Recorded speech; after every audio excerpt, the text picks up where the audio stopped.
Mike, shoot him. No, Mike, shoot him. He's the fake Alex. No, he's the fake. Mike, you gotta trust me. I don't know. I need to ask. Okay, Mike, turn your hat around backwards, American Sniper style, and just honestly, just go with your heart. After what we've been through today, go with your instinct, go with your gut. I can't do this. Mike, if I, the real Alex, can say, I know you'll make the right choice because you're a very wise, smart, and wonderful person. Oh.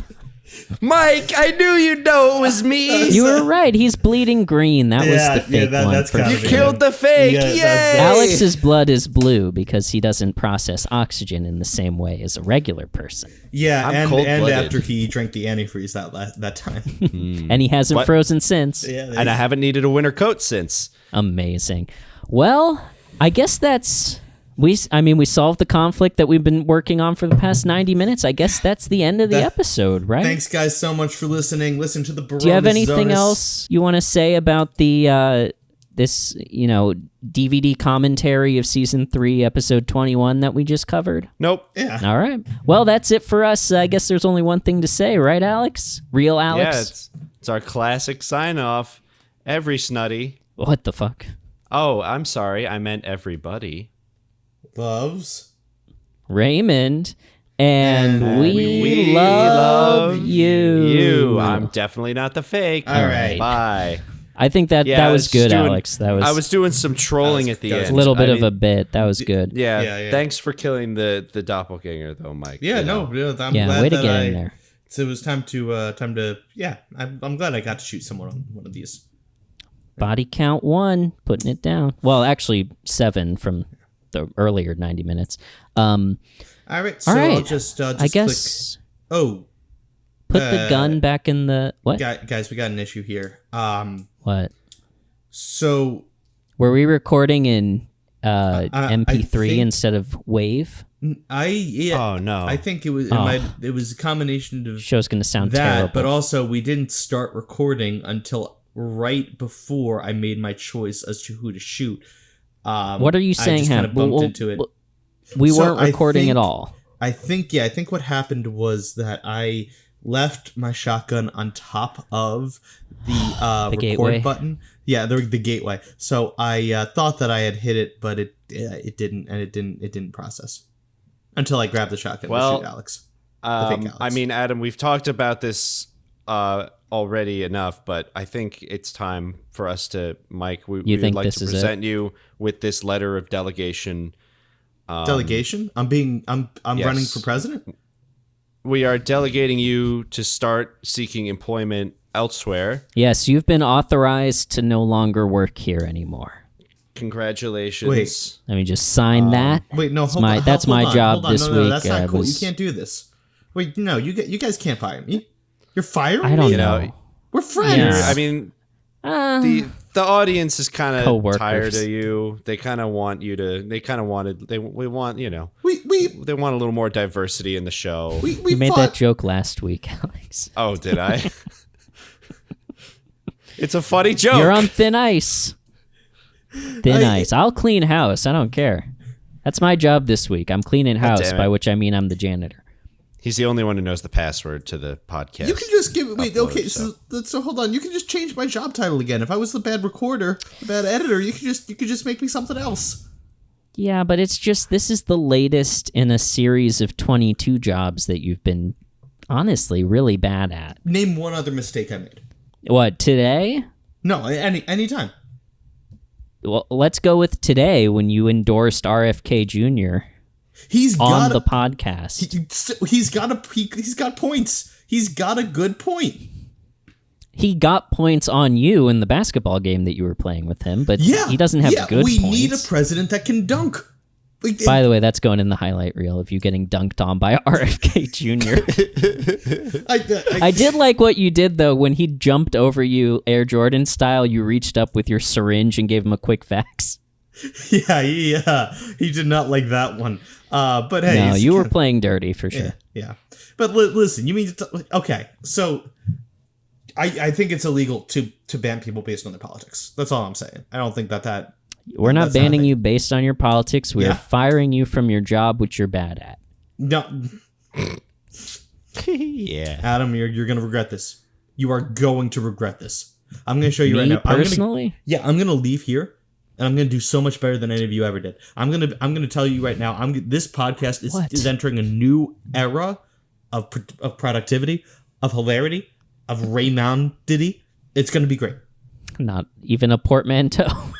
Well, Mike, as per the rules of podcasting, if you manage to make a better episode than us, then we will bequeath the title of the show to you. Yeah, that's what we've always said. Otherwise, we will take full custody of Everybody Loves Raymond, as is our birthright as father and mother. Adam and I, that is. Yeah, I still object to that language in the contract, by the way. I don't really think that that's the proper title. But all right, I'm going to go.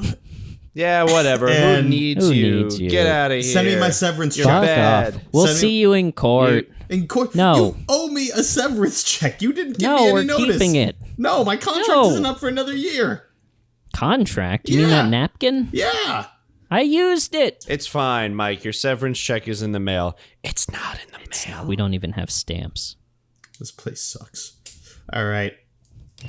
These fucking guys, they don't even know. They don't know what they're missing. I fucking... This sucks. This sucks. All right. Are you getting on the bus, son? Yeah, I guess I am. What line is this? Well, this is 7A. Going between Limbrook and Rockville Center all day. Yeah. Yeah, that sounds good. Hey, Mike gets on. So, how are you doing today, man? I'm fine. You're not stand behind the yellow line, please. You're not supposed to talk to the driver. Why don't you? If you're so interested in striking up a conversation, why don't you find someone else on the bus to talk to instead of me? But you're so lonely. You look like you're in that little box there all day. That seems I'm like in here so you don't hurt me. Well, I don't know you, man. What's gonna stop you from hurting yourself? What the fuck? Go away. No, you know what? Fuck it. Get off the goddamn bus. You didn't even pay, by the way. I thought... You're fired from the bus. Get the fuck out of here. Yeah, get off, man. Hey, who are you? You don't know me. Off. I don't... I'm trying to start a new life. I didn't say anything to any of you guys. Come on. You look like a walking "don't fuck me" sign. Yeah, that's right. I listen to your show. We all listen. Oh, yeah? You guys The MTA plays it on all of the buses and trains. Heard you got fired, dumbass. Oh, how did that already... That happened 40 seconds ago. How'd you... They posted it right away. Who are they replacing me with? They don't know. They're having a live stream for it. Do you guys want to get on an episode of a podcast where we talk about Raymond? Yeah, we're going to town hall right now. What? See ya. All right. Goodbye. Mike throws this little stick bag over his shoulder and starts walking again. This place sucks. I hate Limbrook. I hate Limbrook too. What the fuck? Who are you? I'm Danny the Hater. Danny? I didn't see you there. I didn't recognize you. Why do you hate Limbrook so much?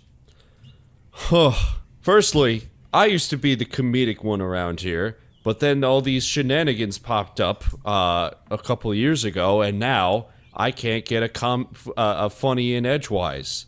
You know, I used to have a really cool routine about me like picking up sticks. Yeah, not funny anymore. Yeah, I remember that. Sticks are picked up. Remember that you were the main headliner of the Limbrook Improv there. I was a little. Yeah, I've seen your act a few times. You remember I used to be called Danny Pickup Sticks. I do remember. Now I'm Danny the Hater. I mean, I gotta be honest, Danny. Your pickup sticks weren't great bits, you know. You've. All right, fine. We cut to Danny doing his routine. Check it out. One stick. Oh! Yeah! Woo! Check it out. Another stick. Oh my god, this guy's great. Danny, do me. All right, check out. See that guy right there? Oh yeah. Guy, look at me. Look at me. Look at me. Ready? One stick. That's different. Oh, That's he got exactly me. what he would Fucking do. got Yeah, me. it's great. We cut back. Tip your waitress.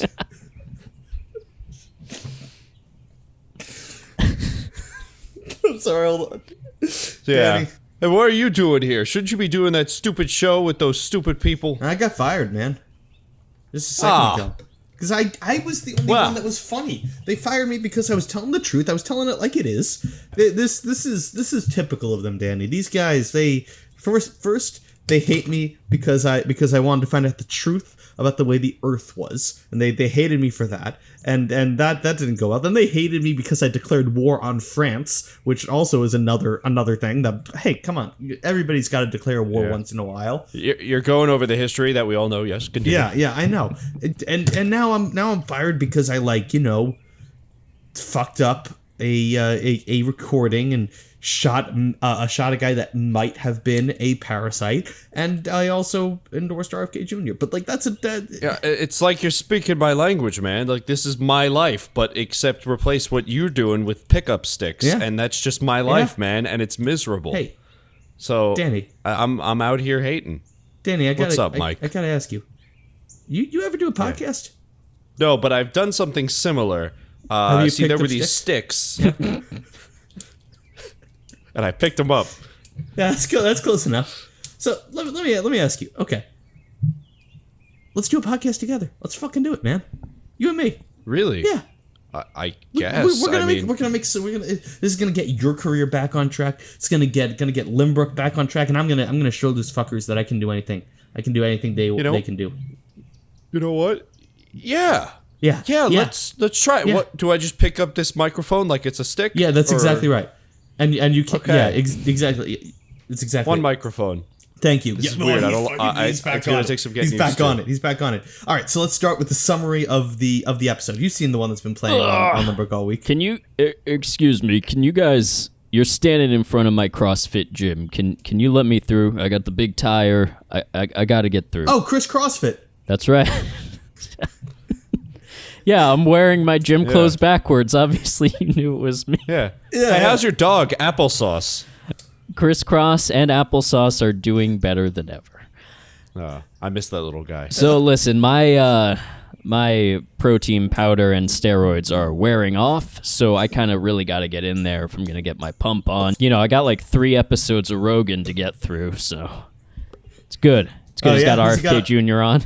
Oh man, you're in for a great episode. That guy that turned me around. I'm gonna be honest like with RFK Jr. too? You know it, man. It's easy. Hell Listen, yeah, time man. for the Kennedys to get back on top. I really think this is their moment. This is their moment. Yes, and all the Kennedys are famously on board with RFK Jr. and they haven't denounced him at all. Well, as far as I know, all the important ones are dead. So that's might be a little too far even for me, Chris CrossFit.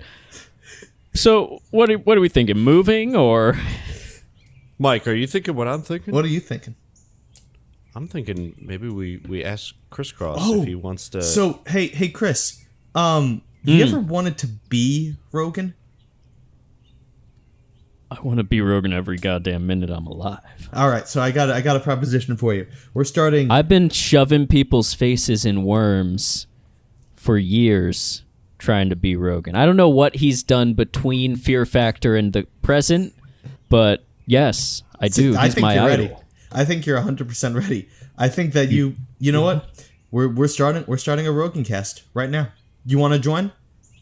Absolutely. We got a microphone and all the elk meat that you can possibly fit in your mouth.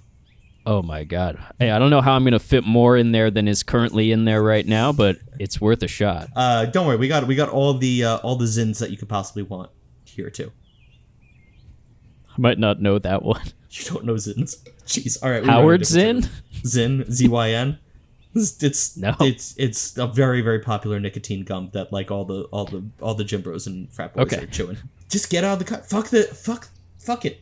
Dude, you'll get the pump in later. You get the pump in as we're doing it. You could use this microphone as a weight. Low weight, heavy, low weight, high reps. You're gonna. Can I have 2 microphones that I can hold, and they got to be wired, and I can do the CrossFit thing with the ropes with the 2 microphones, please? Absolutely, you can. Absolutely. Yes. All right, boys.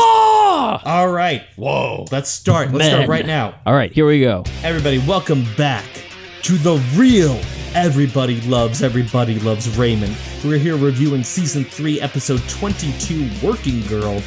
And we got our new podcast host slash leader, Danny the Hater, right here. Danny Pickup Sticks himself, who's going to give you the breakdown of that ep. Hey, check it out. I've got one episode of Everybody Loves He's Raymond. doing the thing. He's back, baby. Love that act. Danny's back, baby. I can't believe it. I decided to divorce my wife at one of your shows, ex-wife. Oh, congratulations on dropping that stick.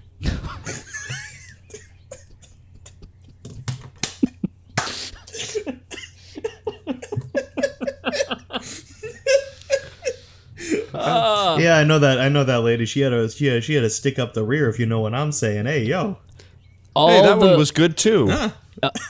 It was always so great to sit there when all the women in the audience would get up and leave when you started calling them sticks. It felt really great to be a man at the Lynbrook Improv when you would do that. Well, you know, that's kind of my thing, sticks.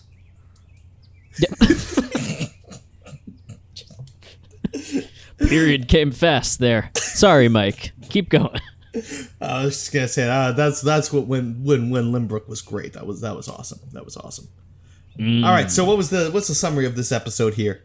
You didn't introduce me. Sorry. Oh, I'm sorry. I hate to be I assumed that everybody diva. knew you. The one, the only Chris CrossFit over here is coming to join us, and he's going to give us some workout advice later in the episode. He's currently eating an ungodly, like a Costco-sized protein shake that's on the desk here. Can you tell us a little bit about that? How do you eat that whole thing in one day? I drink it. I understand, but I will say it does say protein shake on there, but that thing has to be at least like 90 to 95% whey protein. It's a lot of grit. It's Yeah. a lot of grit. Yeah. But you can't chew the grit. This is something I tell everyone in my classes. You can't chew the grit. It's terrible for your teeth. How are you going to be able to bite through chains if you got, fucked up teeth? Sorry, Absolutely. Can we swear? Yeah, this is America. We can absolutely fucking swear.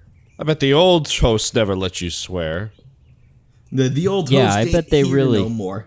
Those woke liberal the guys. Keep going. This is good. Yeah, Danny Pickup Sticks is not sure how this should be going, but okay. Yeah. What's yeah? What you?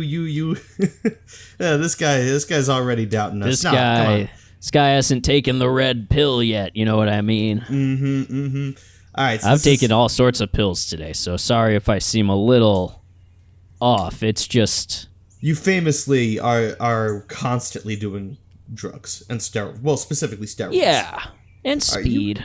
Are you joining the enhanced game, Chris? The enhanced games, Chris CrossFit. Yeah. Yeah. I absolutely am, and I'm enhancing myself in more ways than one. This is gonna date this. Did you hear about how they put the first Neuralink chip in someone's brain? I did see that. Yeah. Is that you? 2 thumbs. Sorry. Oh, this guy. I should have known. You got that self-driving look in your eyes. I believe you. This is awesome. This is awesome.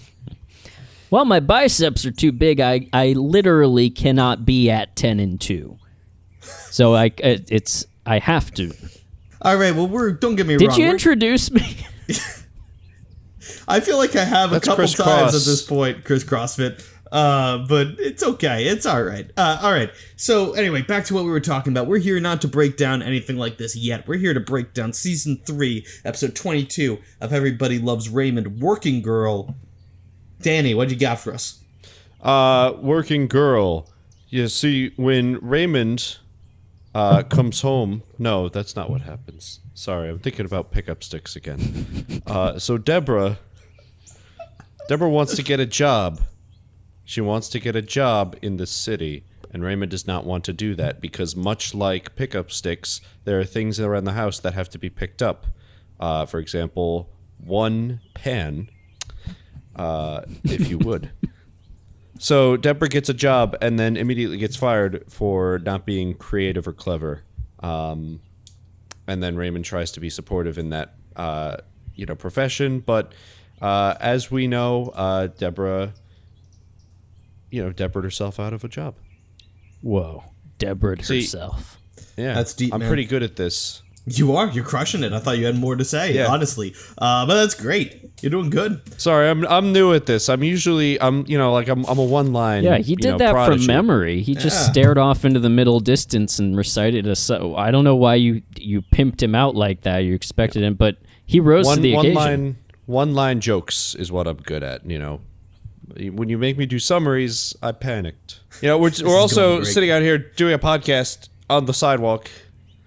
And it's throwing me off my game a little bit. Yeah, Mike, I was gonna say, I know I've been doing the ropes thing with the 2 microphones for a while. I could keep going, obviously, but do we maybe want to go to some sort of studio or something? Do you have a space? Yeah. Oh, you can take us we could definitely do that. Yeah, just and you'll edit all this part out, and then we can just pick up.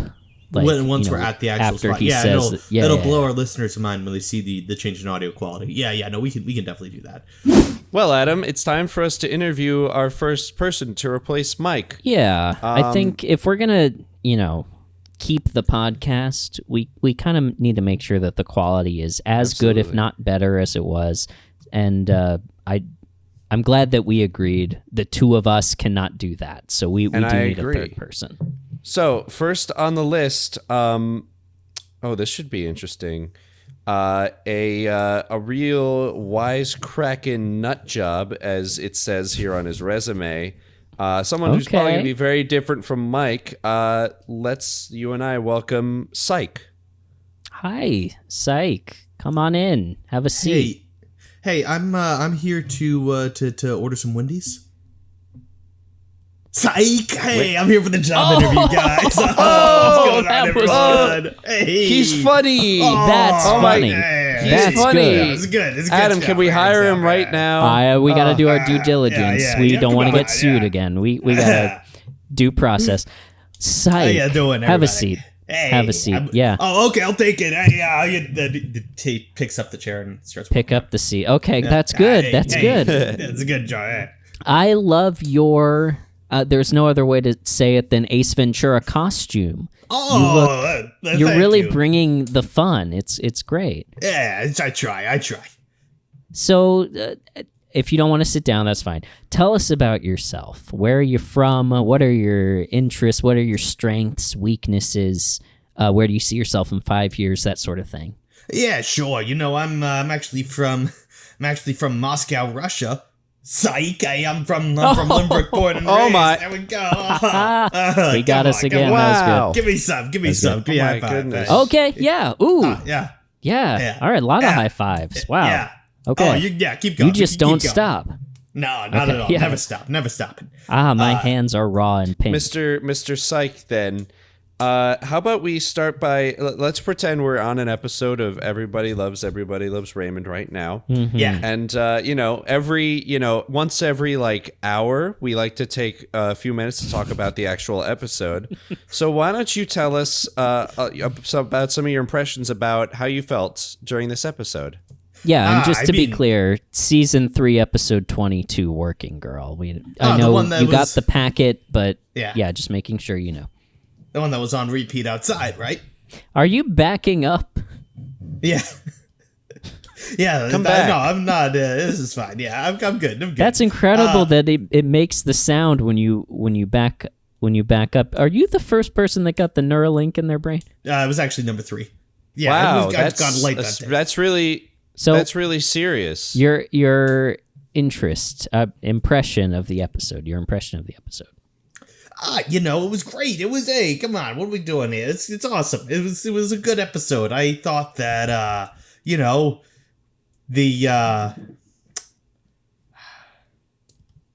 he's really struggling, Alex. It seems like he this came isn't in gonna really reflect hot, well. and now he's sort of like when we try to transition to the serious stuff. Yeah, he sort of loses steam a little bit. Look, his Ace Ventura coif is deflating. I mean, that shoe looked tasty. The shoe, the kid ate the shoe. It looked pretty good. Yeah. Hey, you know. I think that was good. that's good. Yeah. That's good. Yeah. Oh, he's really doubting himself. Yeah. This is kind of hard to watch. He's flaming out in a big way. Maybe we should give him a more specific question.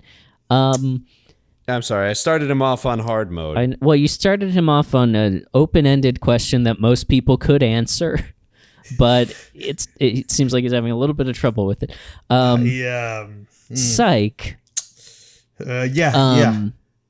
Let me help you out here. Let me give you a more specific question. I assume you've seen, season 3, episode 20, season 3, episode 21, the past couple of episodes. Doesn't it seem like Deborah has had, rare for this show, like a little bit of a character arc going the past few episodes? I mean, season 3, episode 20, Move Over, we saw her intimacy issues with Ray, and then in the next episode, sort of feeling like the boring housewife, and now she's, making this big change and getting a job. What do you think about that? I think she cried. She cried a lot. Yeah. Psych. Yeah. Did you watch the episode? I totally did. Well, this better be one of his classic bits. Psych. Hey, it was great. Oh, that saves it a little bit. I come on. I mean, it was a good episode. It was great. I read the Spark Notes. And I liked him too. I liked him a lot. He was real fun and charming, but I mean, you can't really, if you're not going to actually put in any work into this episode, should you really be here is the question. I mean, the bare minimum is watching 22 minutes of Everybody Loves Raymond. And absolutely. And it seems like he doesn't want to do that. Tell you what, Psych. Yeah. You got the job. Hey!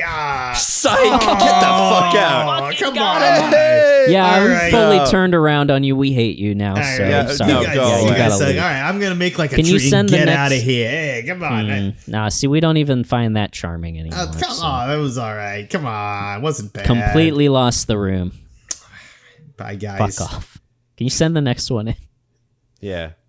Ooh, this is nice, Mike. Where exactly? You led us into the room from the alley. Yeah. And now we're here. Yep. What We're here. What would you call this space? How would you describe this? I would describe the space as a gorgeous basement that we can't be too loud in or it'll wake the neighbor. So, yeah. The neighbor, sorry. In the neighboring basement or above us? In the bedroom, actually. They don't know we're here quite. This is one apartment. This isn't... Okay. Yeah. Okay. Yeah. Listen, actually, my apartment, actually, if I read the contract, the apartment was a portion of my paycheck. So when I lost my job, I kind of lost my apartment. So this is Mrs. Mifflin's apartment there. Yeah, so we're good. Yeah. I'm sorry. Mrs. Mifflin knows you're here, right? We've talked. You've talked. Before. Okay, so you know her at least. I know her. I saw her at the grocery store. And she's okay with us working in her apartment for our podcast. Excuse me. Yeah. Yeah, she's fine. Okay. She's I mean, fine we with just want to be sure because it is a studio. Yeah. Yeah. I also dumped a bunch of coffee stirs and straws onto the floor. Yeah. Oh yeah, I spilled all the oat milk everywhere. That's fine. That's fine. She won't. I'll pick it up, just one at a time. She won't notice. It's okay. Yeah. It's okay, especially once we got Danny working it. We're gonna. Be and you're sure she's fine? She's sleeping behind that room dividing panel thing that people change sexily behind in silhouette. Yeah. She's real Hold old. on, Danny. Check out Mrs. Mifflin. She just threw her robe over the room dividing silhouette thing, and now is presumably naked. Now look at those sticks. I'd like to pick those up. It's a guy. How are you guys in my apartment? Hi. She came out in just a towel from the bedroom. Hi, Mrs. Mifflin. What's going on? Hot. You're the podcaster boy. I remember you from the dairy section. You're a good one. Dairies. Did Mike follow this woman home from the grocery store? Excuse me, sir. Can you reach the fat-free milk over there? I absolutely cannot, ma'am. I am only 5'1", and we have a policy here that you have to be between 5'2" and 6'3" to reach the milk. It's the NASA rule. As you know, astronauts have to be between 5'2" and 6'3". So I'm going to ask this gentleman behind me here, sir. What? Sir, if you would take your head out of the... You've been in there for quite some time. What? Oh, got your head in the door of the cold case there. Yeah, I want to see what ice cream you got. This lovely woman here needs help reaching the milk. Obviously, as you can see, I'm only 5'1". NASA astronauts need to be between 5'2" and 6'3", but you know that. It's on the sign in front of the store. Yeah. Yeah. So I'll just here at NASA Mart. Yeah, I gotcha. Ask you to where our prices are to the moon. I don't know if that slogan makes a ton of sense, but up out of this world, it's right there. Here you go, ma'am. Yeah, thank you very much, sweetie. Oh, you're a cute one. I should take you home with me. You take home. Yeah, so you remember Mrs. Mifflin when you said you could take me home? Now I'm here with you. It's great, huh? Oh yeah, I guess I kind of remember that. All right, you boys take care. There are chocolate chip cookies in the cupboard over there. Ooh, that's exciting. Are they keto? Absolutely, it's all I get. How am I supposed I thought I spotted a fellow keto adherent. You are, after all, yoked, Mrs. Mifflin. You know it, honey. Game. Can we arm wrestle game. Real quick? Yep, game. Here we go. All right, let's clear off this little side table. Right, by the way, beautiful little glass figurines on this. All right, thank ready? You. They were gifts from my great-grandchildren. Great-grandchildren. Wow. Yeah.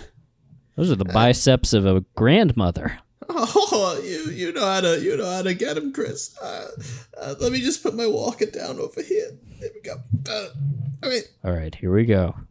Can somebody ref? Yeah, sure. 3, 2, 1. Oh, Jesus Christ, my shoulder. Hey, gotta. Oh, God. Gotta get better than that to beat me. Oh, damn. Did you guys hear that big snap? I think it's dislocated. Fuck. Here, let me pick it up off the floor. Oh, popped right back in the side. Jesus Christ! Wow, you got a talent there, Danny. That's great. That's incredible, Don't Dan. hate. Thank you. Gotta get up real early in the morning to beat old Melinda Mifflin. I have to say, I'm deeply in love with you. All of a sudden, Melinda. Oh, you. I'm blushing. Stop it. You want to be my fourth husband? Fourth? Sequential or simultaneous? Mostly sequential.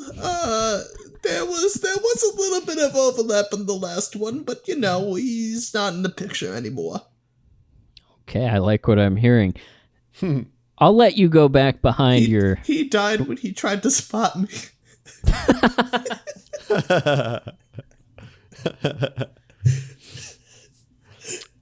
Oh, that's a shame. I hate you hate when that happens. That's how I. So much you can do. Listen, I was kind. After he collapsed, I put more weight on the bench to make it look like he was all good, but it just didn't save his ego. Yeah. As one does, Well, I've been thoroughly charmed by you. I'll let you go back to... We have to record a podcast, so I'll let you go back behind your curtain there. Oh, like Rogan, but I can't... Okay. Yes, exactly. Yes. Nice, Mike. Nudge, nudge. That's this what I'm great. talking this about. Is great. This is great. Had RFK Jr. on this week, right? Yeah, great listen. Awesome. Although he seems a little different. Did you see that viral video of him he dunked on that guy and then he collapsed in pain or something, and it just hasn't really seemed the same since. Yeah, I don't know what that's all about. Anyway, I like David Goggins more than him anyway, so it's okay. Well, I'll let you get back behind your curtain. Okay, I'm gonna go back to knitting. Thanks, honey. So, boys, should we talk about the episode? Yeah, let's get back to the podcast. Okay, do you need to start the recording equipment? Beautiful gateway, by the way. Oh no, we've been going for a while. What? Yeah. Oh fuck! My wife, Current, is gonna be pissed if she hears me flirting with Mrs. Mifflin. Please cut that out. Yeah, you got it. No problem. No problem. I would never do that to you or Krista. That's right, Krista CrossFit. Krista CrossFit. Krista CrossFit. All right, so guys, I gotta ask. All right, so in this episode we had Deborah, and she was going back to work. Do you guys ever do you guys have any like your mothers, or does your wife, or does anything like that, any woman in your life work? Is this a dual income family podcast? Or I would say most of the women in my life as Chris work. Why shouldn't she? But like me and Krista, we're very egalitarian. She makes more money than me, actually. Yeah, I can see that. Actually, it's very, very clear. It's clear. Yeah, Krista's a CEO, isn't she?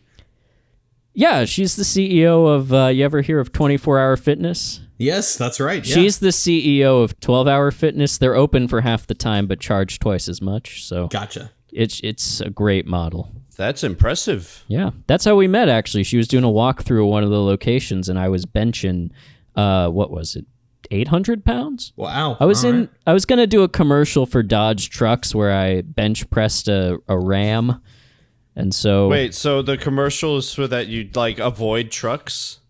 No. What do you mean? Hold on. What? You said you were going to dodge trucks. You still got it, Danny. Hey, there we go. Yeah, no, Danny, you're right. It was a public service announcement. I picked that one up. Oh. So I will say that it's interesting to me. This predicament is interesting to me because it's like, they make it very clear that it's not about the extra money. It's not that they need this for the house. It's or for the relationship to be able to send the kids to college or anything like that. Which is great for Ray. But yeah, I thought that was interesting. I kind of, when I saw the title of this, I thought it was going to be motivated by trying to make ends meet, and it wasn't. It was just Deb wanted to get back at it. Yeah, I definitely think, when Ray was first early on in the episode resistant to the idea, I was worried it was going to be like a, stay home and take care of the kids. Like that's the wife's role, and it absolutely wasn't that. It was Ray's reticence about her going out. It was that he was lazy as hell.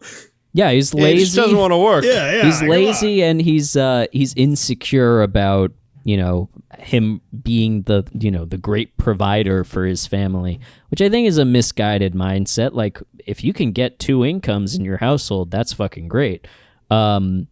You are a very progressively minded man, Chris CrossFit. Obviously, it's in my Twitter bio. Sorry, X. I mean X. I'm socially liberal and fiscally conservative. Elon fanboy, Neuralink man. I can't believe that the Neuralink is letting you mess that one up. That's great. Yeah. But you're a fascinating young man. But yeah, socially liberal, fiscally conservative. Okay, that's respectable. Is it? I think some people might say it's fucking dumb. Yeah.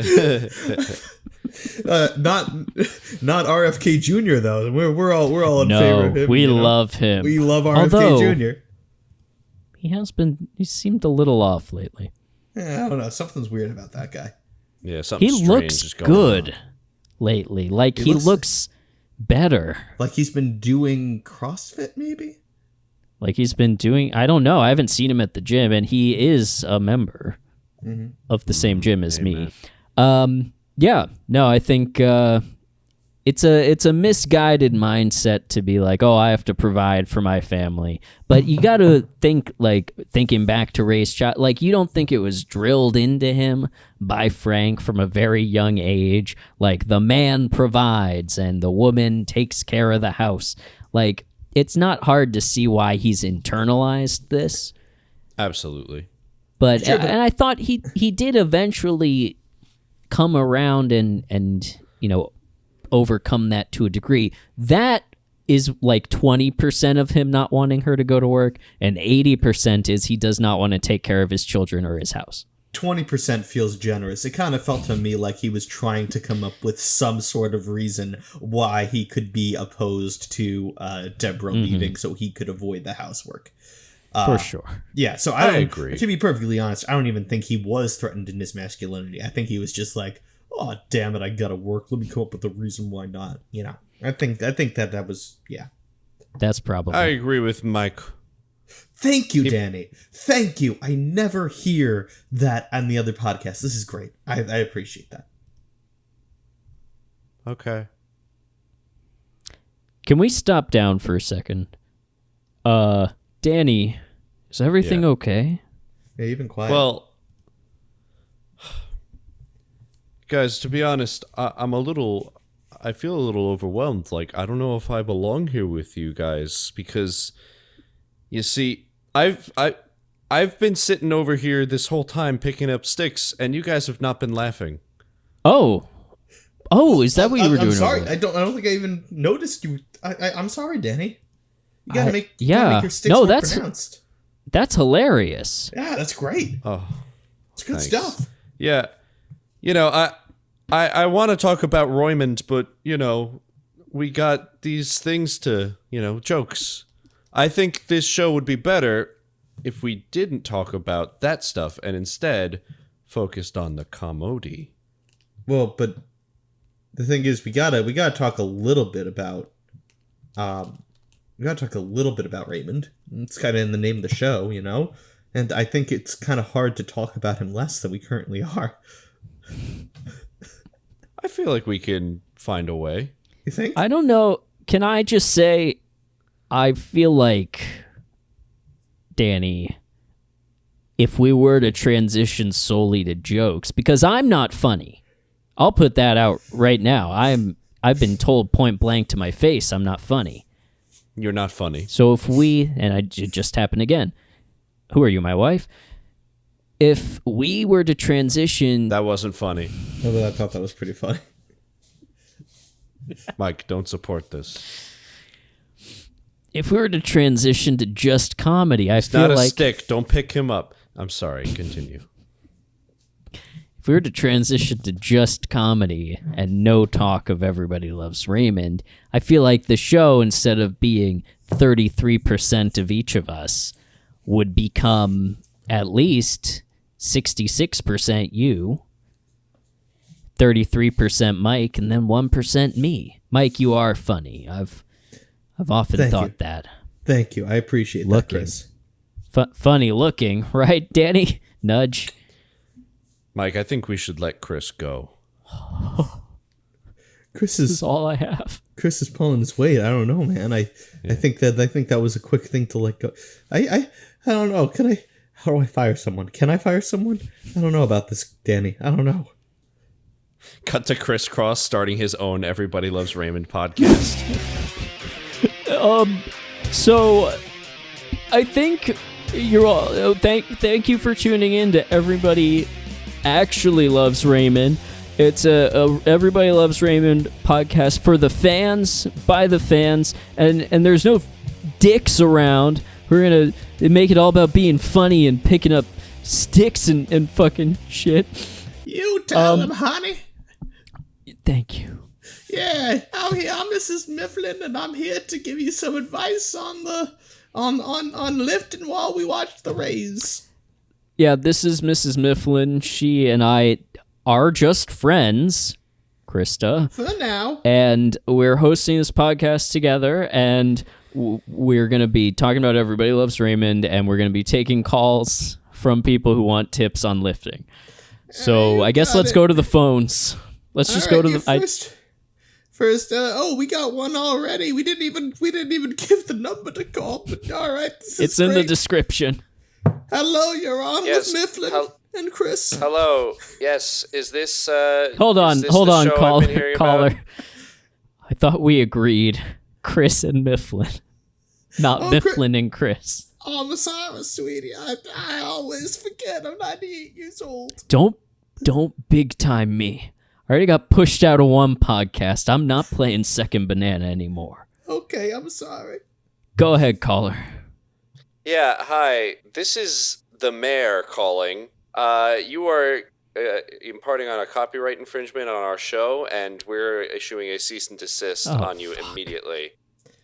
We will be contacting the authorities if your show is not off the air within the hour. You'll never take me alive, copper.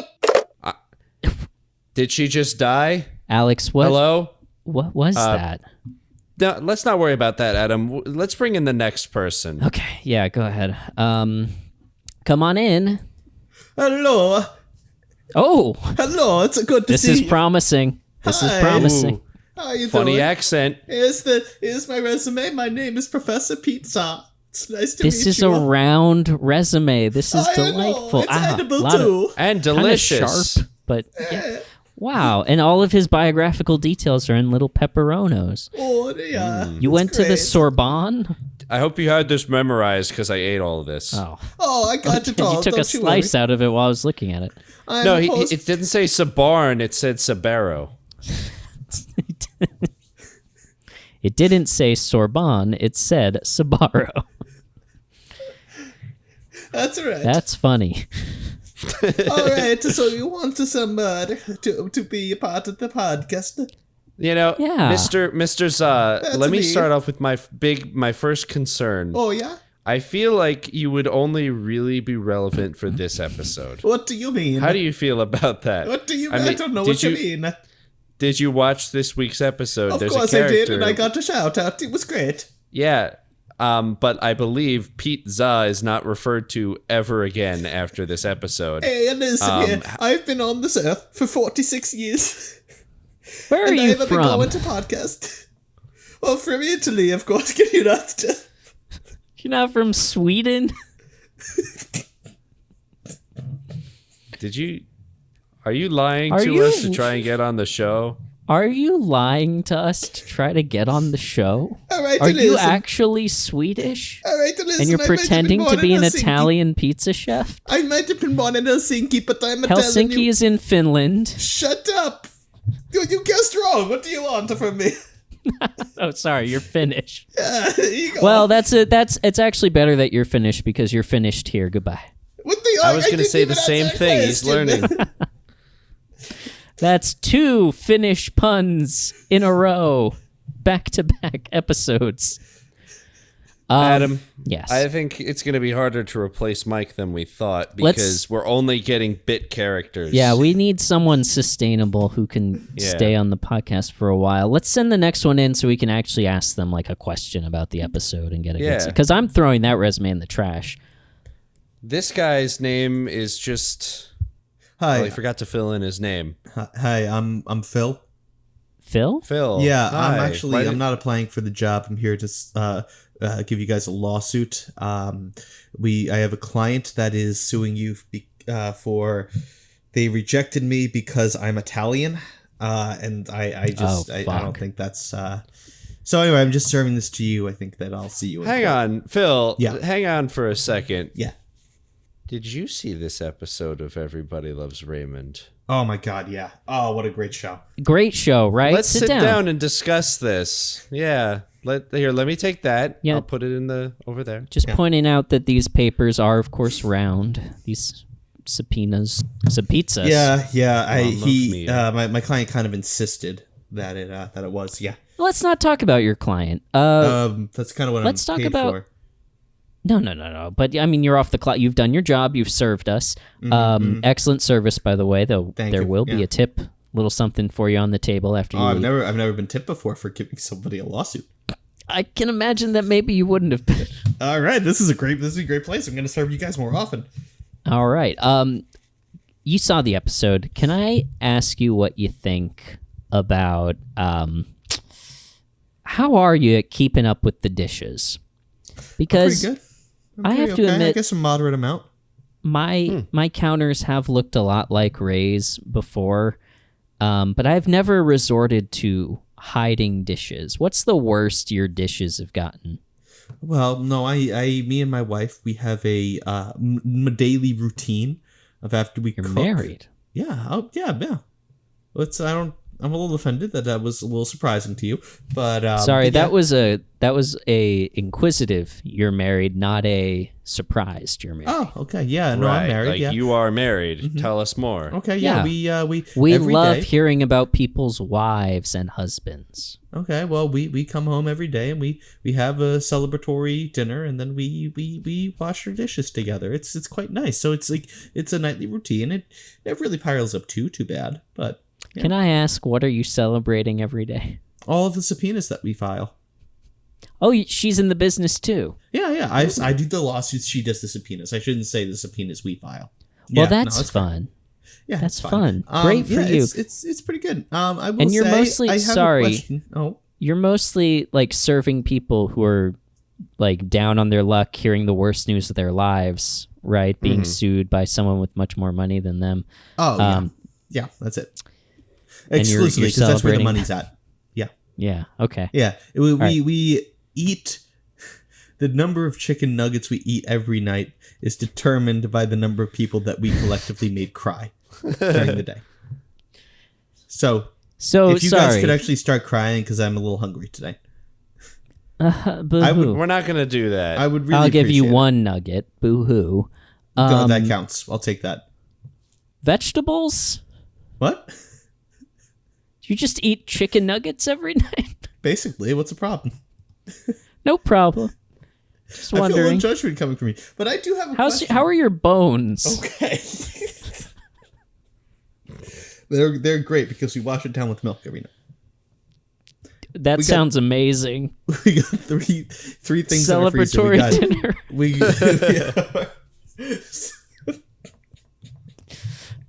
Of things are in our X fridge. number We of got- chicken we got- nuggets We got and X milk. number of chicken nuggets. We got milk.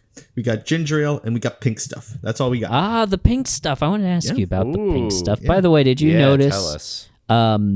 No Flutie Flakes. No Flutie Flakes. No, we got Post Waffle Crisp instead. And Canada Dry mentioned, but we didn't see it. What was the pink stuff? Did you recognize it?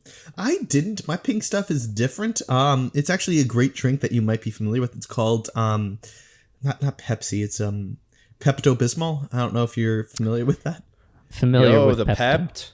Yeah. A little bit of I only drink Diet Pepto. Yeah, no, it's myself. good. It's good. You need to consume a lot of it when your diet is exclusively several chicken nuggets and milk. But it's it's a good beverage. It's great.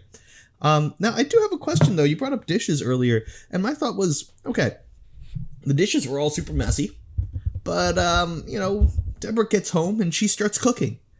So, what made the dishes dirty?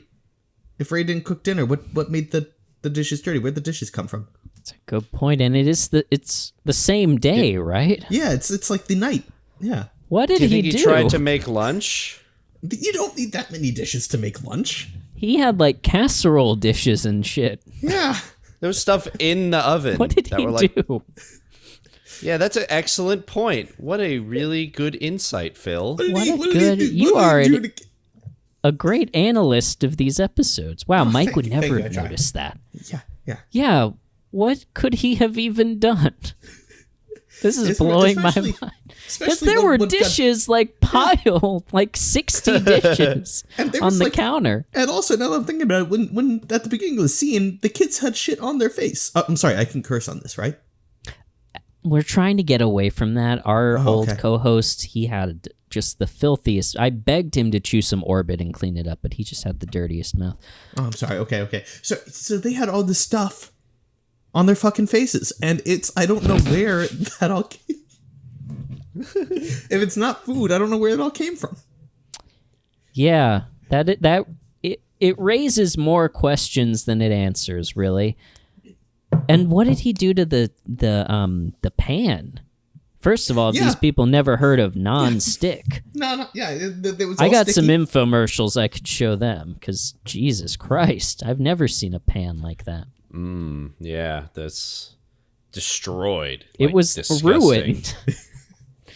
At first, I thought it there's was no amount of- it was a non-stick pan that he had somehow like scraped the non-stick off, but then I realized the black stuff was burned and not the other way around. Sorry. I was just gonna say the stuff it doesn't make any sense to me. It just doesn't make any sense. It's a real goof. Should we submit it to IMDb? This is the test, because if he says yes, then that means he cares too much about Everybody Loves Raymond. What's IMDb? Yeah, we can't have two people like that. What's IMDb? I like this, actually. This I is think interesting. This is a good development. I'm not good with the letters. I think we should move him along. I think Good we should with tell letters. Next round. You think we should move? I think we should next put him round? in the next round if he agrees to drop the suit. Okay. I don't know if you knew this when you came in here, but we're interviewing someone to come on Everybody Loves Raymond as our permanent You put up third several co-host. billboards around the city, and like as though it was caution tape. Yeah, on the way in mural. here. Yeah, We work fast. yeah. So, good news. You're moving on to the next round of interviews. Oh, I'm being interviewed. Okay, great. Yeah, I thought I was the blandest man in America, but I'll take that.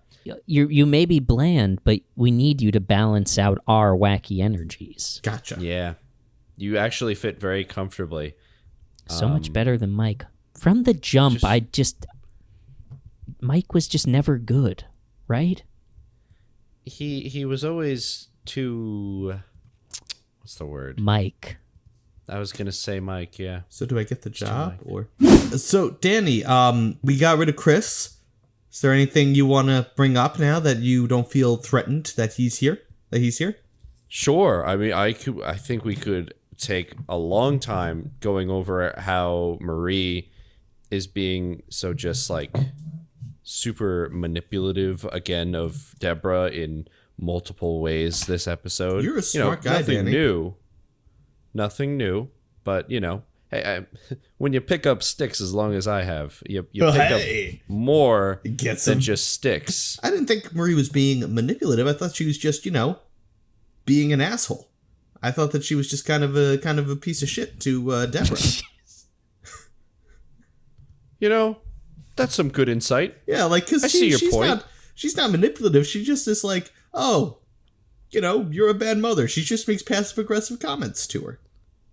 That's fair enough. Well, I mean, what even was I thinking? I don't know. That's kind of what I'm asking. She has no ulterior motive here. She's just a huge piece of shit. Oh, are you mad at me for giving my? Hold on. Okay, stop the recording. Diegetically, this has been playing on a radio, and Mike is in the Sirius XM offices. Mike and Danny are sitting across from Sirius XM executives. It's a good idea.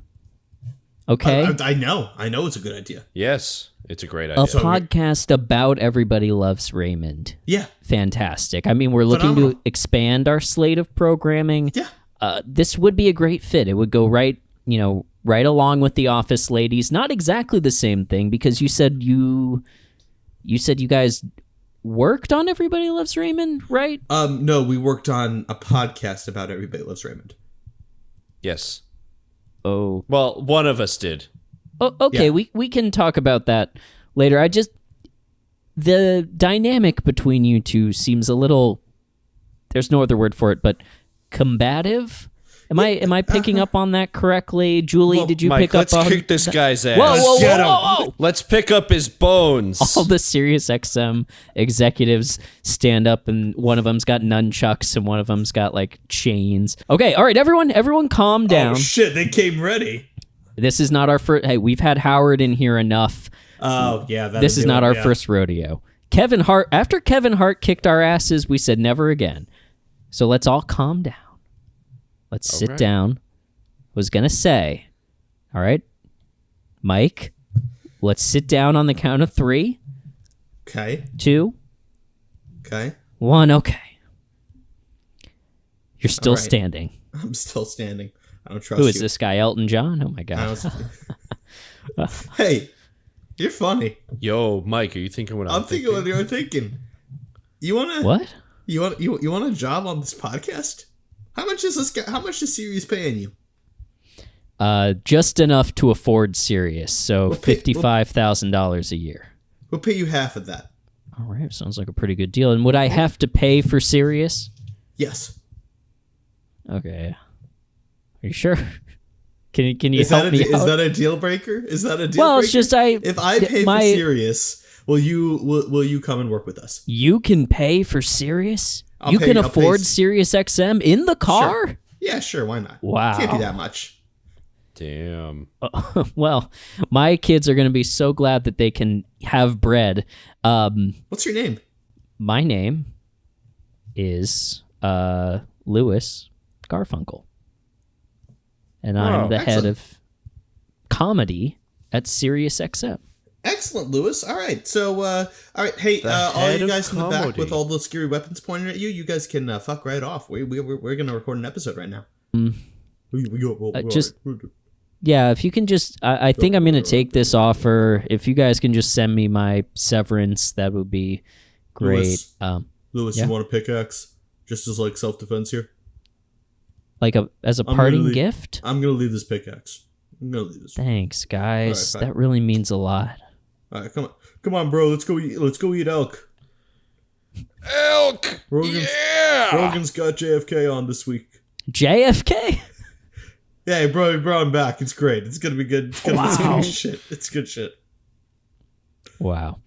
So all right. So you said that we're being combative, but it was basically an argument about Marie. What's your weighing in on this?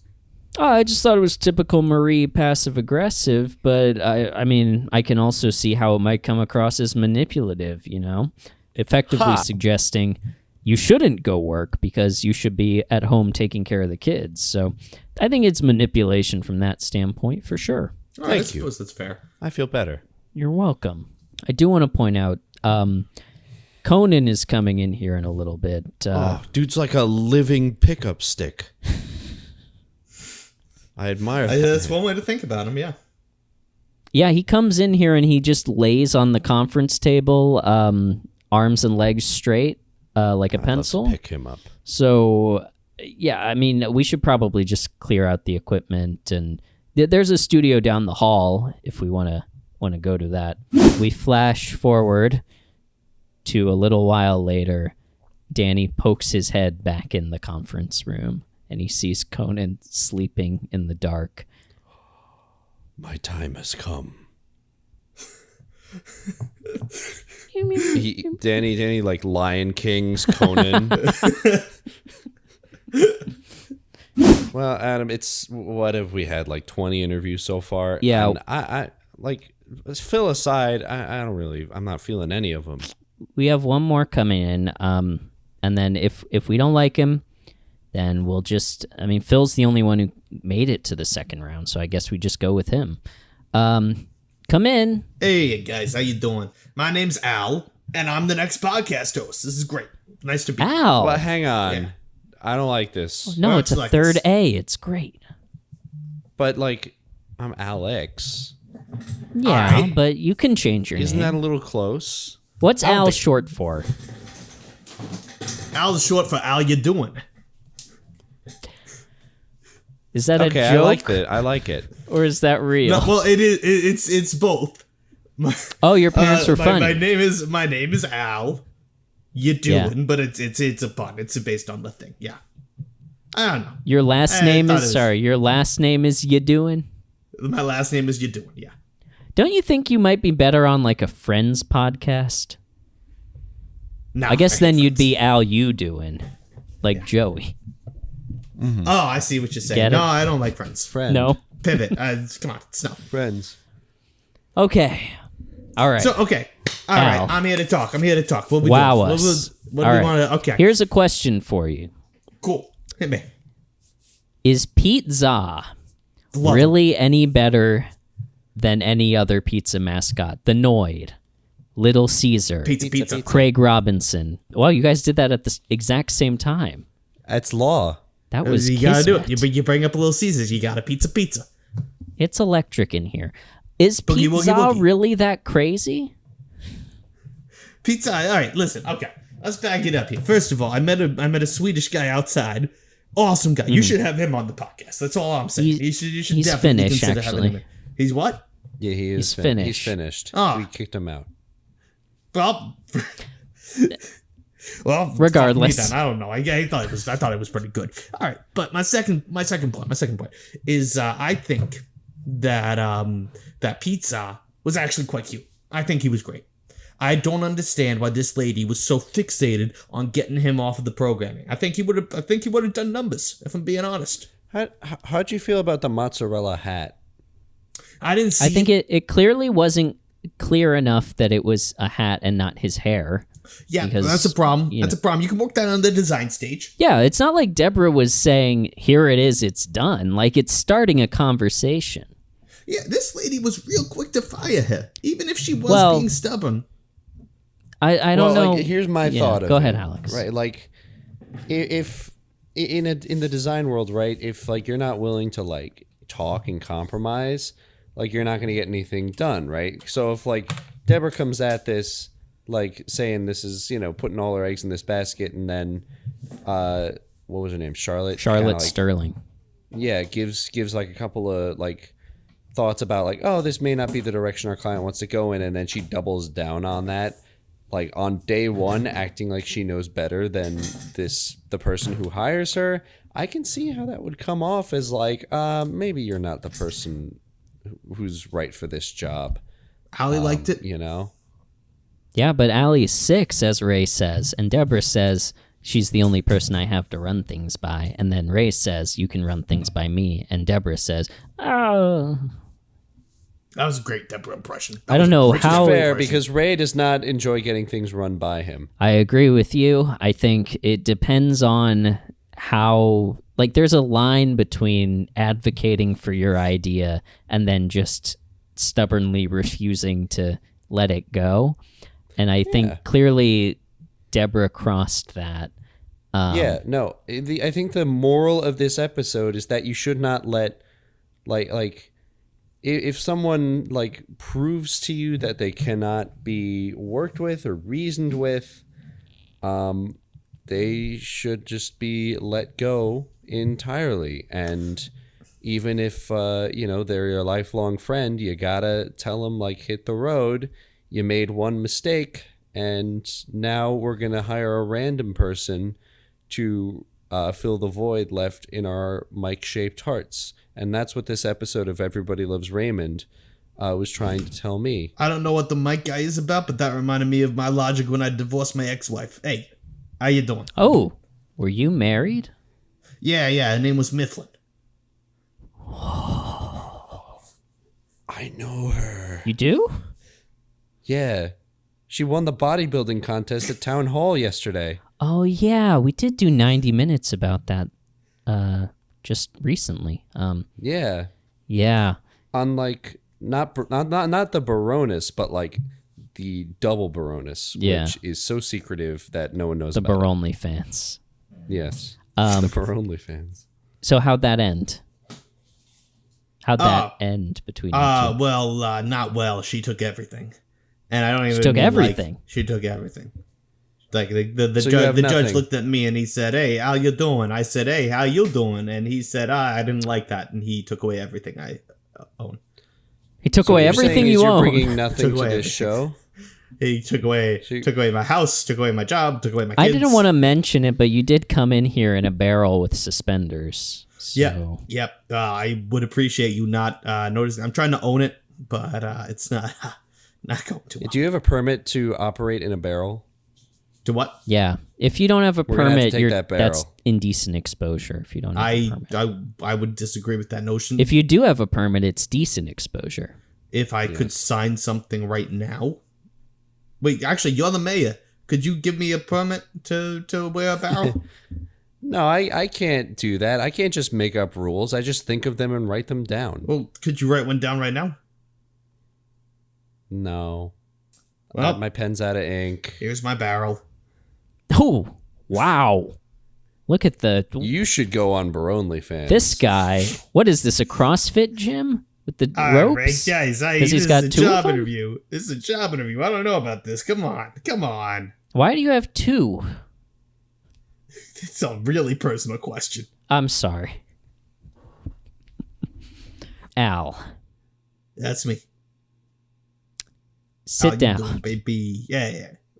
That's taking on a more sinister tone now that you're nude.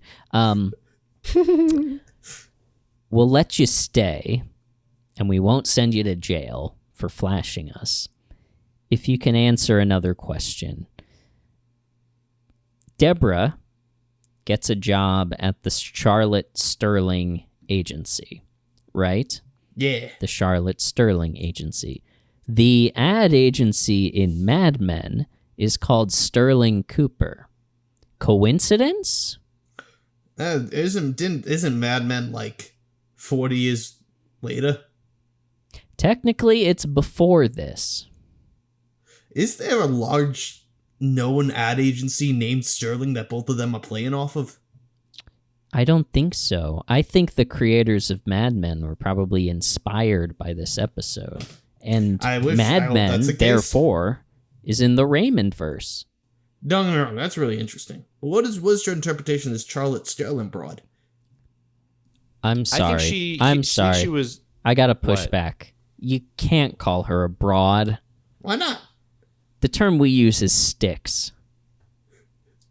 Okay, what do you think of this Charlotte Sterling? I don't know. It's just been in the zeitgeist. It's going viral. I think she seems like she's having a rough time keeping people employed. So you gotta wonder, is it Deborah or is it her? Well, Did she maybe not give Deborah clear instructions, and that's why Deborah created pizza? Because she seems down to pizza, man. I think what happened was, again, I think it was really like not even just the idea of Deborah presenting pizza, but how she reacted when she was told that that was not a good idea for this particular company. And I mean, Charlotte came across as like, I think, a reasonable person who is overworked and is working an agency that should have at least 2 people working at it. Which, you know, is why she was hiring someone. Maybe she should have given it maybe a couple more days, right, with Deborah, but yeah, but I just think if she's having, if she doesn't have all the help she needs, is she giving Deborah like everything that Deborah needs to do a good job? Like I understand Deborah fucked up, but what's the antecedent of that is, was Deborah set up for success or set up for failure? Through no fault of Charlotte's, but I got a thought here. What do we think about I got a thought here. What do we think about the receptionist taking all these mental health days? Was that supposed to be a joke, or was that a signal that, this stick is driving her crazy? I think mental health days in the 90s were a joke. Oh, there wasn't a laugh track after they said mental health day. But maybe it was like, mental health day, right? And people in the audience were like, I'm nodding. People in the audience were just like nodding. Yeah. Okay. So again, like, is the implication you got a terrible receptionist, or is it that the boss is a little nutty? Yes. Oh yeah, I guess that's another way to interpret it, is that she's taking a mental health day from Charlotte. Yeah. I don't know. I think if you find your receptionist is taking a lot of mental health days. By the way, Alex, I haven't seen Clark out there for a while. Is he still coming in? He's taking a mental health month. I talked about it with him 2 months ago. Oh, wow. Okay. So, but that would mean he hasn't been here for 2 months. So that would mean a mental health 2 months, 3 months. I was going to talk to him about it when he got back, but he's still gone. Yeah. Is this that quiet quitting I've been hearing about? I mean, I hope not, because I've been like, all of our calls have been going to voicemail for like 2 years. Again, 2 months at the very least. Let's try calling him right now. Give him a ring. Let me handle him. Oh, he's taking on more than. Let me deal this guy wants a job not on the podcast. He wants a job at town hall. Okay, here we go. All right. Here's the number. Hello. Hey, clock. Speaking. Yeah, where you at? I'm home. Yeah, home, huh? Where's home for you these days? I'm sorry, who are you? How you doing? And I asked you a damn question. Tell me, where's home for you these days? My house? You sure about that? Pretty sure. You sure Yeah. they're at your house right now? Why does he sound like he's pranking him? If You're I making me told really you, uncomfortable. if I told you that I was at your house right now, would I be able to see you? I have 2 floors. Okay, so because I got a not tracker. necessarily. I got a tracker on this thing. I got a tracker on your phone. I got a tracker through this whole thing, and this is giving me a ping in Cabo. All right, you in Cabo right now? Are you lying to me? Like corn on the cob? No, not the cone on the. It's funny. No, I want Clark's the. always been funny when he's Clark- not. Clark's- Yeah, Clark's good. When he's not clever. face down on the desk, That's why I hired him. he's funny. No, I wanted. Okay, so you in Cabo or you here? Sir, what's this about? It's about your job. You know, the thing that gives you money. You guys have been paying him, I right? work at City Hall. You can call them if you're curious about hiring me. No. I don't. I ain't doing it. We've sort of been, sorry, Al, just so you have full context, we've sort of been acting as like an agency for Clark, and we've been sending him out on like jobs that we think he'd be good at. You know, he was a ditch digger for a while. He operated the crematorium. Until he ditched digging. Yeah. So he sort of flaked out, sort of fucked that contract up for us. He used to work at the crematorium. He would push the bodies through. He just... All right, I'll take care of this. Hey, Clark, you still there, buddy? Sadly, yes. All right, so I just want to let you know you don't got to worry about City Hall no more because you're fired. Go back to the job at the crematorium. Go push them bodies all the way through. You're done here. You got it? Oh, okay. When can I expect my severance check? You ain't getting one. Goodbye. Okay, I'm gonna sue you. Hey, That probably guys, won't come back to bite us listen, in I the took ass. care of it. Listen, come in, out comes in, out goes out. I take care of the problems, all right? Adam, I don't like this guy. Yes, so I'm a little concerned about... He makes decisions without consulting He us. didn't I don't like consult this. us. He did not... It sounds like he just got us sued. Maybe we will Hey, need guys. to call Phil back. Yeah? It's me, Phil, again. I just Hey, want Phil. to... Just, you got a lawsuit, another one right here for lack of severance pay. I don't know what it's about. Sorry, guys. All right, I'm out. Seems like you opened hey, the envelope, Phil. You, sir. Adam, Sir, yeah, how you doing? Are you supposed to be naked on this chair right now? Yeah, they told me to take off my barrel, my only piece of clothes. That sounds like sexual harassment. Do you need representation, my guy? Phil! okay. Yeah, actually, that's a good point. Hey, you guys hire me, or I use you for sexual harassment? What do you say? So Adam, I don't like Al, and I think I'm starting to not I've like soured Phil. on Phil as well. I think we just need to go back to the guy who was doing what we told him to do. It might be that Mike is the least of 26 evils. I wonder if he'll take us back.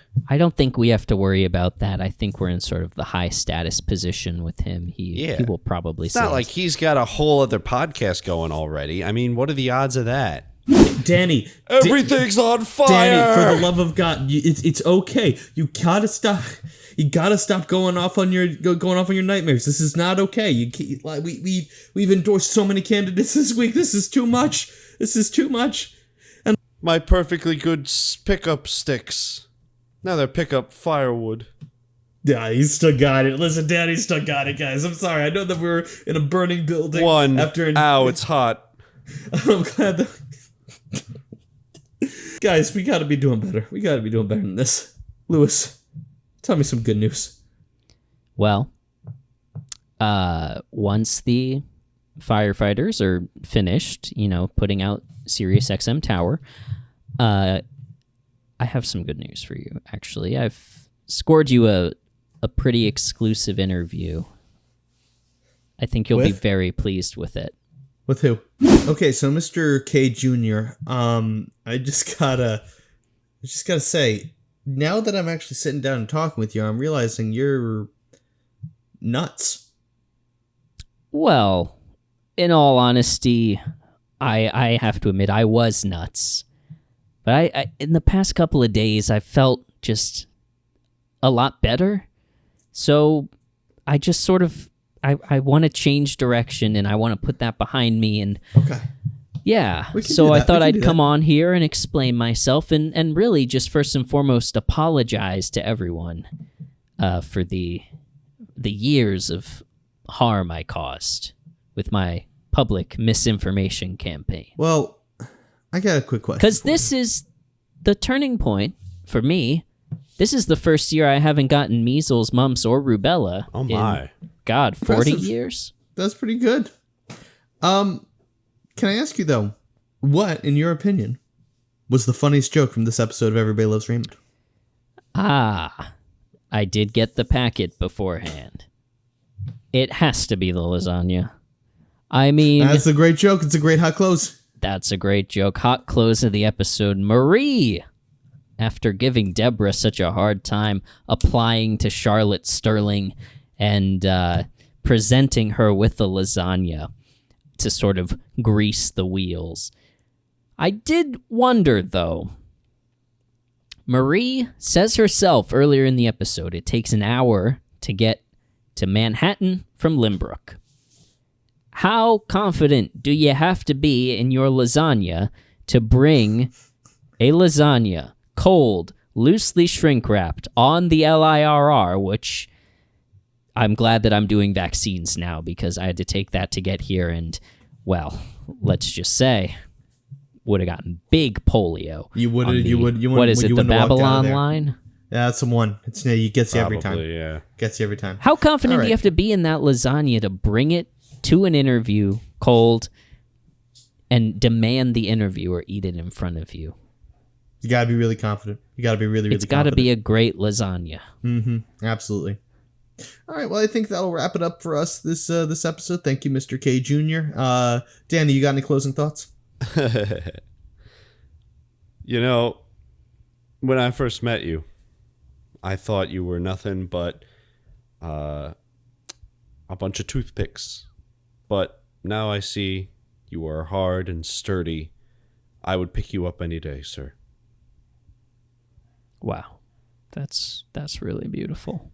And that is it for us here on this episode of Everybody is at least a moderate fan of Raymond. Thank you very much for listening, everybody. Have a good week. Oh, Mister, I'm glad that you came out, Robbie. This is fantastic. Oh yeah. I did also come out. You're right. That sort of got glossed over a little bit in the announcement that I'm pro-vaccine now. Doesn't matter, you know. Yeah. Well, I mean, I'm hopefully Phil should be pulling up to Cheryl's house in just a second. I say Cheryl's house now because I've moved out preemptively to serve her with the papers. But yeah, it's a big change for me. I've really changed direction since I stopped getting typhus. Yeah. I believe it. Yeah. Was that red light supposed to... I see the red light there. Was it supposed to be on while we were talking? Oh, yeah. That was supposed to be... Okay. Because it just turned on now. Yeah. I did it again. Fuck me. You know, I know I don't work here. But right, Danny? You're fired. What? Not Danny, you're fired. Mike, you're fired. Oh. Danny, do you want to do the show together now, you and me? I think we've learned enough to start our own episode, our own podcast. Yeah. All right. I guess I gotta go back to Alex and Adam and beg for my job back. Oh, wait. This sucks. So, Mike, right? Yeah. It is Mike. I dunked on you yesterday, right? Yeah, that was... Thank you for bringing that up again. Yeah, I was kind of hoping that had faded into obscurity, but yeah. I owe you a lot of thanks. If you hadn't surreptitiously vaccinated me, I would not be firing you right now. So, thank you. So, anyway, what do you think about the title, Everyone Picks Up Raymond? I love it. Because, since I came out, that's what I'm trying to do. The door opens. Hey guys, I'm looking for... Oh, hey Robbie, I handed those papers in. I'm looking for papers to give to Danny. It's a lawsuit for Conan. He did not enjoy you picking him up. I put him down. Too bad. And we'll see you in court, sir. I shouldn't have picked up these files. Okay. Well, this will be fine. Like, I plugged in the fourth input. Okay, here he comes. We're going to ask him to come. Hey, Mike. Hey, guys. Mike. Hey, guys, there he is. Yeah, woo. We love this guy. All right, you guys can stop. I know you feel bad. I don't mean to harp on this, but guys, I tried. I was not able to make a good podcast. Can you just take me back? Can we just go back to the way things were? We got like an endorsement from CrossFit. It was awful. Well, you know what surprised us, Mike? We couldn't really do it without you either. Believe it or not, everyone in this town sucks worse than some people in this room currently. You almost saved it there at the end, and I appreciate the attempt. By the way, this is Al. Hey, how you doing? He, because of some legal matters we don't need to get into, he is going to be the fourth host of Everybody Loves Raymond. Everybody loves Raymond from now on. I don't know if I like that. Yeah, I don't like it either. I kind of gotta be honest with you guys. I think that this is gonna be a 3-man show. You're the one who demanded we hire you so you not sue us for sexual harassment. Yeah, correct. But I kind of thought it was gonna be the third. This will all be resolved by next week's episode. We'll take care of it off screen. You got it. We'll do a look at the rabbits thing. I respect it. All right, so time to wrap this thing up. What do we think? Anybody got any more closing thoughts? Just that Charlotte Sterling was played by Julie Haggerty, who is best known for being in Airplane and Airplane 2. She had a great TV run in 1995 through 1999. Dropped off a little bit, but she's still working consistently to this day. She did an ER episode like everyone else on this goddamn show. But interestingly enough, she did 2 episodes. Do you remember really early on, Mike, Alex, you weren't here, Al, in the run of our show, we talked about Women of the House, which is the spin-off of Designing Women that Patricia Heaton was on right before doing Everybody Loves Raymond. Oh, yeah, I remember that. Julie Haggerty was on 2 episodes. So this episode is sort of a Women of the House reunion. Wow, that's pretty cool. All right, I like that. That's a great little tidbit. Clearly, no one but me cares, so I guess I'll just go back on to. I gotta be. I'm glad you dropped it, but I don't know what to do with that. You kidding me? It's just hard. I'm trying to drum up interest because it's hard to put the Women of the House wiki together by myself. There's 13 episodes. Is this woman the one? Is she Shirley in Airplane? Is she the one that gives the "Shirley, you can't be serious" line? Is she? I don't know if. I think you're getting a couple wires crossed there. Because it was the stewardess that gave that line, right? Yeah, Shirley, but you can't be serious. Her character wasn't named Shirley. No, but that's who I always think of her as.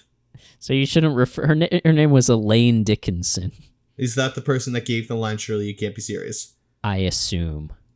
To Leslie Nielsen, who then says, "Don't call me Shirley." Yeah, I am serious and don't call me Shirley. Shirley, you can't be serious.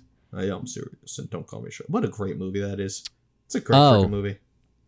Ted Stryker, played by Robert Hayes, tells Leslie Nielsen, Shirley, you can't be serious. It's a great Airplane's a pretty good movie. It's a phenomenal movie. It's funny. Hasn't aged great. The old white woman being like, "Don't worry, I speak jive." Yeah, no, there are some jokes that don't age well at all. You're right. That joke doesn't. But the ones that age good age really well. All right. Anything else? The only 2 things that I wanted to point out is just 2 lines that kind of made me chuckle, and they were both from the cold open. The first one was when Deborah comes in from the party, and she says, "I've been thinking," and Ray says, "Oh God, you're leaving me," and Deborah says, "Eventually." But it's a great line, and it also kind of hit me as like the kind of banter like a real married couple will have, and I don't know, I thought that was funny. That was a really funny line. And the other one was just the remote control stick that Ray had made me chuckle, and I was waiting for it to come back, and it did not. That's a good physical gag, yeah. Yeah. I forgot about it, honestly, in the remainder of the episode. That's it. Shall we go to the barometer? Okay. All right. Now, where do I get to judge people? Oh, in the barometer, Al. Oh, okay, I don't know let's if we get explained this to you. Oh, by the way, sorry. This is really important, so we should have said it earlier. Peter Boyle is not in this episode.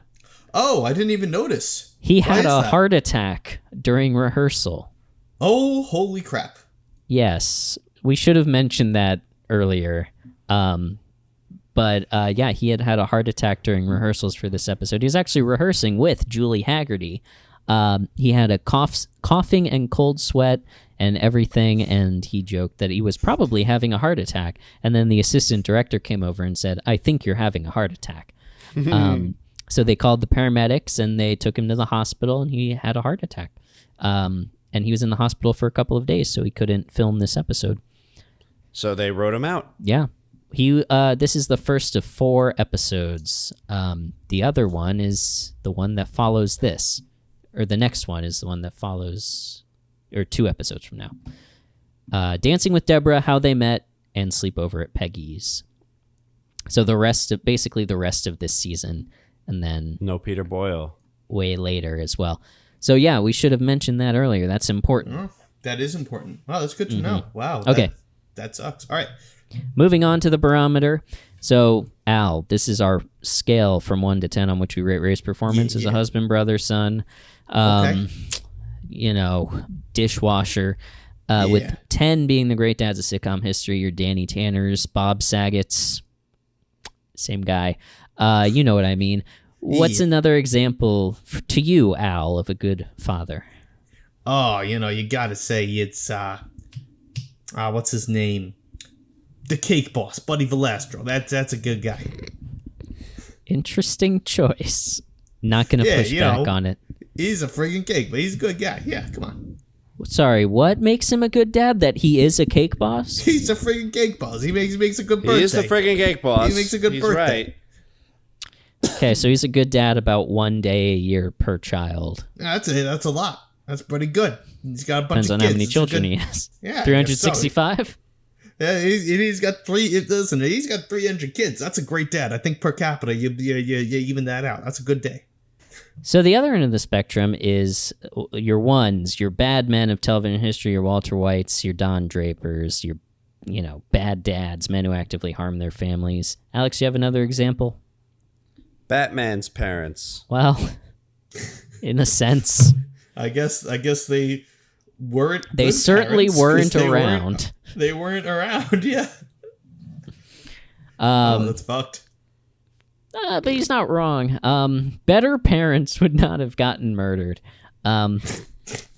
So Put that on a t-shirt and sell it. No, please don't. shop.postfund.org. Mike, where's Ray coming in for you in this episode? And Al, you can just watch. You don't have to answer. Oh, I'm watching intensely. It's really interesting because Al, could you back up like about 3 feet? Oh, sorry, I didn't. I'm just trying to watch intently. Yeah, you can do that from afar. Okay, thank you very much. Well, he can't watch. To be fair, he can't watch inside your mouth from afar. Yeah, he was getting pretty. He was trying to though. Yeah, I was indeed trying to. I was trying to see what was going on in there. All right, so what is going on in there? Sorry. We can talk about my dental hygiene another time, but I will. Something ain't right in there, Al. You're right. This is a weird episode because Ray straight up sucks in the first half. I think we can all kind of agree on that. That it's like, okay, listen, going back to work is a major decision, and you can, for very legitimate reasons, be opposed to your wife going back to work because childcare costs are huge. You need people to run the day to day. Like it can be a reasonable discussion to say, hey, I was thinking about going back to work and we can't really have that happen right now. You could make that argument. Ray was not making that argument. He just didn't want to do the fucking dishes and he didn't want to deal with the kids, which I also will say it's weird that Ray is so actively opposed to playing with the kids. I know it's supposed to be a joke and we're going to get comments and stuff like that, but I didn't get the joke as to why it was frustrating for him to play with the kids as much as I can understand I don't want to clean, I don't want to cook. I can understand that, but I feel like if you're that angry at playing with the kids, there's something else that's interesting happening. However, I think that the gesture of him going to the office to have a conversation with the boss is mortifying, but ultimately so wholesome in its intention that I was like, this is kind of nice. I think that the first part absolutely outweighs the second part, but I'm going to give Ray the benefit of the doubt. I think that second part was because he genuinely felt bad for his wife and wanted to fix a problem. I'm giving him the benefit of that doubt, even though I know some of my other co-hosts, looking at you, Al, will eventually disagree with that.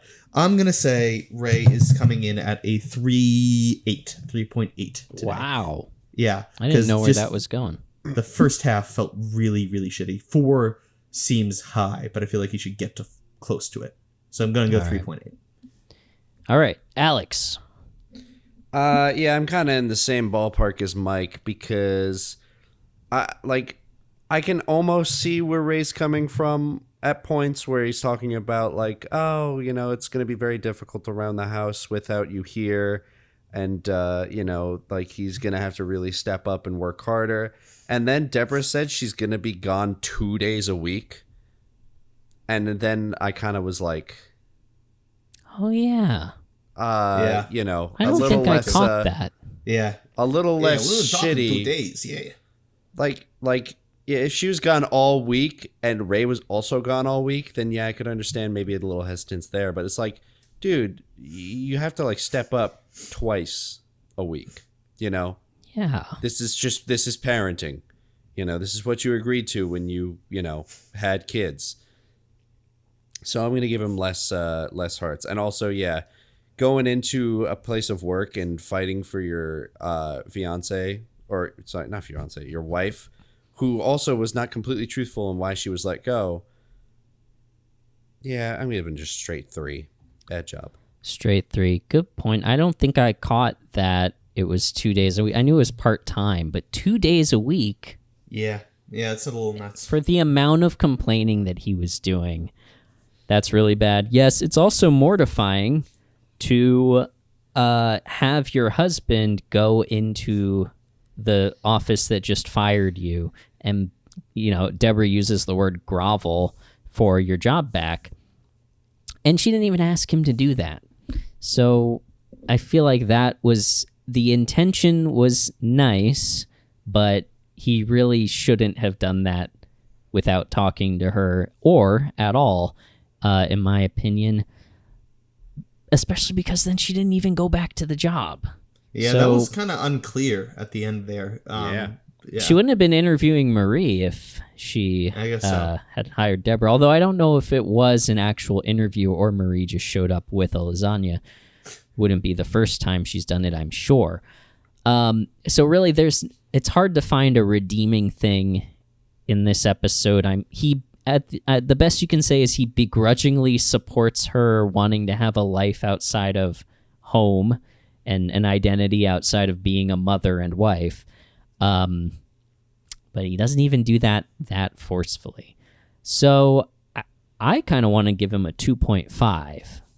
Okay. He's really not doing great. All right. For me. That's that's interesting. All right. Is it my turn? Yeah, if you want, fine. All right, I got some just thoughts. Mike, Let's move. Let's settle in here. I got some thoughts. I got some breakdown for you here. All right, first of all, Ray, not a good guy during the last time. You don't bother a woman in a place of work. That ain't cool. That ain't cool. You don't do that. Charlotte, you deserve better. You should move offices. That ain't cool. That's also a very tiny office. Is it just me? It kind of looked like it was 2 rooms. She is a sole proprietor. Don't matter. At this time there were allegedly 3 people in this office. Come on, what are we talking about here? That's ridiculous. Second of all, you gotta wonder where Deborah's desk was the day that she worked there. Yeah. Second of all, 2 days. We're talking 2 days. That's nothing. And that ain't nothing. What Ray should have done if he was a real man, he should have put the kids to work. When I was a kid, I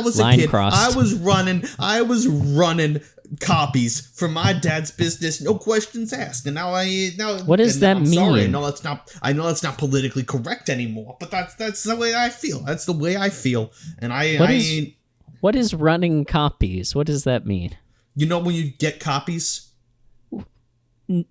Honestly, no. What do you mean? Photocopies, you're young. Okay, back in the day. No, but what do you mean? Let's start here. What did your dad do? What was his business? He was some businessman. I don't know. He did sales or some shit. But did he make copies of something on site? Yeah, of course. And then where would you take the copies? I would run them to where they had to go. Such as? I don't know. They went to another guy's office, and then I would. Sometimes I would have to cross state lines. I don't know. You got to do what you got to do. So you were basically a human fax machine. What's a fax machine? I don't know any. We don't have time for me to explain a fax machine. That's fine. All right, but yeah, I guess I was running copies. I was running all this stuff all across the borders. It was great. It was a good time. I earned some money. The family earned some money. It was a good time. We ain't got nothing. Listen. I was offended because the only image we got was of a 4-year-old eating a shoe. Now 4-year-olds are smarter than that, and they can carry several reams of paper, and they should be doing that so that they can cross state lines, and the copies got to get where they got to go. You get the kids to do work, or you send them to the mines. One of the two. That's how you gotta do it. Also, I don't know. He was lazy. I'm giving him a 1. Al, you're fired. Yeah. What? Go ahead and sue us. You're fired. Phil, I'm gonna get Phil on the horn right now. I don't care. Go away. You're fired. You're finished. Can I have my barrel back? Yes, if you'll leave. Fine. Give it to him. Fine. It's covered in stains anyway. Here, get in it and I'll push you down the hill. I don't like that. That ain't cool. Come on. Well, it's happening. So I hired a security guard, by the way, guys.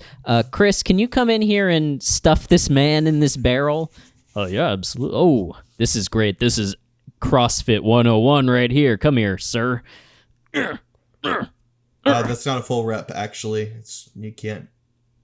Oh, Mike. Hey. You motherfucker. Chris. Did you know that me and Mrs. Mifflin are #1 on iTunes? How does that feel? You are not number one on iTunes. We're #1 on iTunes. Personal journals. That's very impressive. That is very, very impressive. That's right.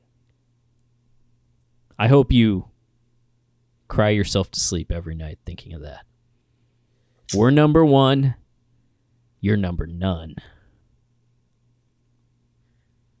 Thank you for listening to Everybody Loves Raymond. This They just hold. we're not changing We're not changing hosts. They're holding eye contact for a really long time. I just gotta say, I know I'm in the barrel, but I can feel the tension of these guys locking eyes, and it's palpable. Yeah, Anyway. I don't know what's happening between the center of gravity of the room has shifted. We need to acknowledge it.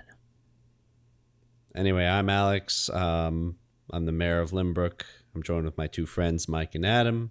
We talk about Everybody Loves Raymond. Please come back every week. We'll keep talking about these episodes until we run out of them to talk, all while going through our shenanigans, as you know, and as you've dealt with in the last 2 hours. Thank you so much for listening. We appreciate you. We have bonus content, an extra episode every month on the Baroness Zonus.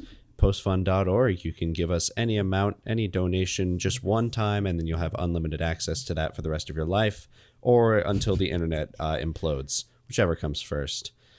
We love and care about you super, super much, and if you don't come back next week, we'll email you asking where you went. Anything else to add, boys? Cat Ballou is a 1965 American Western comedy film starring Jane Fonda and Lee Marvin. Mike? Chris, you want a kiss? Yeah. Don't tell Krista. You got it. The only thing that remains is our classic sign-off. Everybody Loves.